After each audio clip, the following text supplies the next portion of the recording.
ဘာမှမစော်ဘူးလား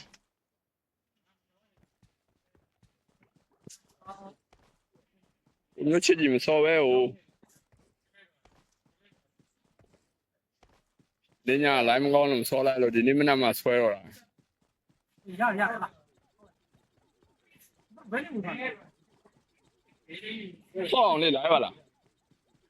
လောတော့လောလိုက်အောင်ဒီချိန်ကိုနေထားတော့ရှိုးလိုက်အောင်လို့ဖြစ်နေတယ်